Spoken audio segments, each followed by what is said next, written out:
जय माता दी प्यारे दोस्तों, आप सभी का स्वागत है आपके अपने YouTube channel diary of infinity पर।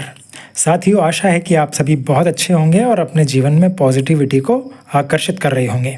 तो साथियों, आज 7 नवंबर 2024 की डायरी को लेकर हम बात करेंगे। तो दोस्तों, आज मेरा दिन थोड़ा हल्का सा भारी रहा। तो मैंने इस तरीके से लिखा है कि आज थोड़ा दिमाग भारी लग रहा था। गौर से ध्यान दिया तो पाया कि मोबाइल ज़्यादा यूज़ करने से वर्कलोड बढ़ गया। तो दोस्तों, आज क्या है, मैं थोड़ा मोबाइल ज़्यादा चला रहा था, यूट्यूब पर वीडियो देख रहा था। तो इस चक्कर में थोड़ा सा क्या है, मेरा टाइम ज़्यादा चला गया। और जब ज़्यादा टाइम आपका मोबाइल में चला जाता है तो आपके पास आपके ज़रूरी काम करने के लिए टाइम कम बचता है। ठीक है, तो फिर आपको कम समय में ज़्यादा काम करने होते हैं, इसलिए आपका वर्कलोड बढ़ जाता है। तो ये वाली स्थिति हो गई थी। फिर मैंने लिखा कि तब मैंने 2.5 घंटे डिजिटल डिटॉक्स किया। तो साथियों, आज इसी पर हम बात करेंगे थोड़ा। डिजिटल डिटॉक्स का मतलब है कि थोड़ा आपके जो गैजेट्स है, इलेक्ट्रॉनिक गैजेट्स जैसे मोबाइल, इनसे दूरी बनाकर अपना काम करना। ठीक है, तो मैंने ये किया 2.5 घंटे। फिर उसके बाद मैंने मोबाइल ऑफ़ कर दिया और शांति से अपने काम निपटाए। जैसे मैंने ध्यान किया, कपाल भाती करी, उग्रासन किया और अपनी डायरी के इंपॉर्टेंट टिक लगाए। साथ ही अच्छे अच्छे अफर्मेशन किए, स्वाध्याय भी किया और अपनी डायरी भी लिखी। तब जाकर मेरा मन थोड़ा शांत हुआ और मेरा आत्मविश्वास बढ़ा। तो आज इसी टॉपिक पर हम बात करेंगे। और आपको खुद में ये चेक करना है कि कहीं आपको मोबाइल की एडिक्शन तो नहीं, कहीं ऐसा तो नहीं कि आपका स्क्रीन टाइम बहुत ज़्यादा है। तो आप एक बार चेक कर लीजिएगा, इसलिए सभी से ये कनेक्ट होगा, क्योंकि मोबाइल हम सभी यूज़ करते हैं। तो साथियों, सबसे पहले हमको चेक करना है कि मोबाइल एडिक्शन जो होता है, हम कैसे पता लगाएं कि हमको जो है मोबाइल एडिक्शन है या फिर हमारा स्क्रीन टाइम बहुत ज़्यादा है। तो देखिए, कुछ पॉइंट्स हैं जो आप देख सकते हैं कि क्या क्या स्थिति हो सकती है। एक तो आपको चेक करना है कि कहीं ऐसा तो नहीं है कि हम हर 15-20 मिनट में बेवजह मोबाइल चेक करते रहते हैं। यदि ऐसा है कि हम बार बार मोबाइल स्क्रॉल कर रहे हैं तो कहीं ना कहीं ये एडिक्शन का संकेत है।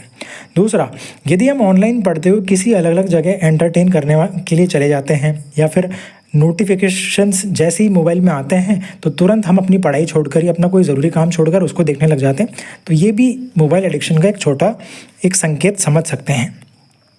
इसके अलावा रात को हम यदि मोबाइल कुछ देर के लिए चलाएं, लेकिन हमें पता है कि नहीं, लेकिन हमें ये मतलब इस तरीके से हो जाए कि हमें पता ही नहीं चल रहा है कि टाइम जाता जा रहा है, कब 2 घंटे हो गए, कब 3 घंटे हो गए।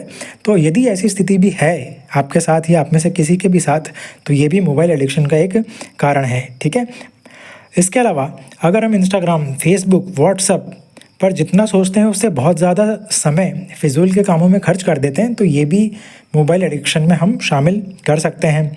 और यदि कोई वर्चुअल गेम खेलता हो, ठीक है, या फिर छोटे मोटे इधर उधर के नोटिफिकेशंस को भी बार बार वहाँ पर इन्वॉल्व होता हो या फिर वहाँ टाइम देता हो, तो ये भी हम मोबाइल एडिक्शन में इसको काउंट कर सकते हैं। तो अब आपको खुद से कनेक्ट करना है कि आपके अंदर कोई ऐसा सिम्टम या कोई ऐसा लक्षण तो नहीं है। ठीक है, अब देखिए साथियों, मोबाइल से पर्याप्त दूरी क्यों ज़रूरी है, आखिर डिजिटल डिटॉक्स क्यों ज़रूरी है, इससे हमको क्या फ़ायदा होगा। तो सबसे पहले हम इसके दुष्प्रभाव जान लेते हैं कि इसके दुष्प्रभाव क्या होते हैं। तो देखते हैं साथियों, सबसे पहला तो असर पड़ता है आपकी कंसंट्रेशन पर। आपका कंसंट्रेशन एक जगह बन ही नहीं पाता है। आप पढ़ने बैठोगे, आप या जिम जाओगे या योगा करोगे, ध्यान लगाओगे, तो एकदम से कुछ भी नोटिफिकेशन आया और आप तुरंत वहाँ चले गए, तो आपका जो मेन काम है ना, वहाँ तो कंसंट्रेशन टूट गया। दूसरा, आपकी नींद डिस्टर्ब होती है, नींद का साइकिल ही बिगड़ जाता है जब देर रात तक आप मोबाइल चलाते हो। तीसरा जो दुष्प्रभाव है वो है कि आपका स्ट्रेस लेवल हाई हो जाता है, आपका तनाव बढ़ेगा क्योंकि वर्कलोड बढ़ेगा, और जब काम की क्वालिटी घटेगी तो ऑटोमेटिक स्ट्रेस लेवल हाई हो जाएगा।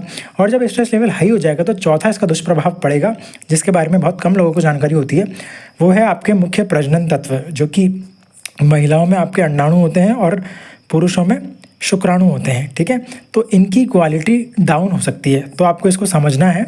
और ऐसा एक रिसर्च मैंने पढ़ा भी था कि पहले की तुलना में जो अब युवा है उनके स्पर्म की क्वालिटी डाउन होती जा रही है। तो इसका एक कारण ये भी है कि वो बहुत ज़्यादा समय जो है इलेक्ट्रॉनिक गैजेट्स में या फिर मोबाइल में, इन सारी चीज़ों में इन्वॉल्व रहते हैं, और इस वजह से उनका स्ट्रेस लेवल भी बढ़ जाता है कई बार। तो फिर इसका सीधा असर उनके जो है शुक्राणु और जो अंडाणु है फीमेल्स में, उन पर पड़ता है। तो आपको ये भी ध्यान रखना है, अपनी हेल्थ का भी ध्यान रखना है, इसलिए स्क्रीन टाइम एक लिमिटेड आपको रखना है। 5वां इसका दुष्प्रभाव है कि आप जो है जब ज़्यादा सोशल मीडिया पर समय बिताएंगे तो जाने अनजाने कंपैरिजन की दुनिया में चले जाएंगे। तो इस तरीके से आपके भीतर खुद को लेकर एक हीन भावना जन्म ले सकती है, क्योंकि आप दूसरों से खुद को कम मान सकते हैं। तो ये भी एक इसका दुष्प्रभाव है। और आप ध्यान रखिए, दुष्प्रभाव में आपकी मेमोरी जो है वो डाउन हो जाएगी यदि ज़्यादा मोबाइल चलाएंगे तो, ठीक है। कई बार ऐसा होगा कि ज़्यादा ही मोबाइल में इन्वॉल्व है तो बहुत सारी न्यूज़ मिलेगी, तो आपको पता ही नहीं चलेगा कि कौन सी न्यूज़ सही है कौन सी न्यूज़ गलत है, क्योंकि कई बार फेक न्यूज़ भी फैलती रहती है, ठीक है। इसका अगला दुष्प्रभाव यदि देखें हम 8वें नंबर पर, तो इलेक्ट्रोमैग्नेटिक वेव्स निकलती है, कई तरह की रेडिएशन निकलती है मोबाइल से, तो वो आपको नुकसान पैदा कर सकती है, कैंसर पैदा कर सकती है, ब्रेन ट्यूमर कर सकती है, ठीक है। गर्भवती महिलाओं के लिए बहुत नुकसानदायक हो सकता है ये, तो आपको मोबाइल से पर्याप्त दूरी बनाए रखनी है, ठीक है। इसके अलावा जो मेंटल हेल्थ है वो तो बहुत ज़्यादा प्रभावित होता ही होता है, ठीक है। चिड़चिड़े हो जाते हैं बच्चे, ठीक है, उनके ऊपर स्ट्रेस बढ़ जाता है, एंजाइटी बढ़ जाती है, फिर इसका एक असर होता है डिप्रेशन, और कई बार तो सुसाइड भी हो सकती है, ठीक है। तो इसीलिए आपको ध्यान रखना है कि मोबाइल से पर्याप्त दूरी ज़रूरी है। तो ये हमने कुछ दुष्प्रभाव देखे। यदि कुछ छोटे मोटे आपको दिखाई देते हैं अपने जीवन में तो तुरंत सतर्क हो जाइए और अपनी लाइफ को बेहतर बनाइए। अब कुछ मैं पॉइंट्स पर बात कर लूँगा जो आपकी हेल्प कर सकते हैं इस एडिक्शन से बचने में। जैसे सबसे पहले तो क्या है कि सोने से पहले फिक्स रखिए कि 15 से 20 मिनट पहले मोबाइल को ऑफ ही कर देना है, बस अलार्म भर के सुबह का, दूर उसको छेड़ना ही नहीं है। फिर मुंह धोकर या फिर जो भी आपका तरीका है सोने का, आप वो सब करके सो सकते हो आराम से, लेकिन मोबाइल को टच नहीं करना है। दूसरा हम कर सकते हैं कि सुबह उठते ही हमें मोबाइल ऑन ही नहीं करना है, कम से कम 1 घंटा आधा घंटा, वो बहुत स्पेशल टाइम है। जब हम जग रहे होते हैं तो उस समय हमारा अवचेतन मन एक्टिव मोड में होता है। यदि हम उस समय अफर्मेशन करें अपने लिए अच्छे कुछ अच्छे संकल्प करें तो वो क्या है, रियलिटी बनने की संभावना उनकी बहुत ज़्यादा हो जाती है। तो वो टाइम हमको खुद के लिए रखना चाहिए, ठीक है। इसके अलावा मोबाइल चलाते समय और जो है ज़्यादा देर तक यदि स्क्रीन टाइम हम दे रहे हैं, क्योंकि कई बार क्या होता है काम ज़रूरी है तो करना होता है, तो बीच बीच में हम थोड़ा मुंह धो सकते हैं, आँखों को धो सकते हैं। इसके अलावा हम आँखों को बीच बीच में 20-20 मिनट में या 25-25 मिनट में थोड़ा सा ब्रेक दे सकते हैं, आंखें बंद करके रेस्ट ले सकते हैं 2-3 मिनट का, ठीक है। इससे भी थोड़ा हमें आराम मिलेगा। इसके अलावा ऑफलाइन जो बुक होती है वो किताबें पढ़ने की हम आदत विकसित कर सकते हैं, क्योंकि कई बार क्या है हमारी आदत हो जाती है कि सब कुछ बस ऑनलाइन ही पढ़ना है, ऑनलाइन ही किताबें पढ़नी है, तो इससे भी हमारी आंखों पर जोर पड़ता है, स्क्रीन टाइम बढ़ता है। तो उसको घटाने के लिए हम ऑफलाइन बुक पढ़ने की आदत विकसित कर सकते हैं। और क्या कर सकते हैं, और कर सकते हैं कि हम डिजिटल उपवास कर सकते हैं। आप दिन में 1 या 2 घंटा फिक्स कर दीजिए, जैसे कि आज मैंने 2.5 घंटा किया। 2.5 घंटे मोबाइल को या तो फ्लाइट मोड में डाल सकते हैं या फिर स्विच ऑफ करके दूर रख सकते हैं।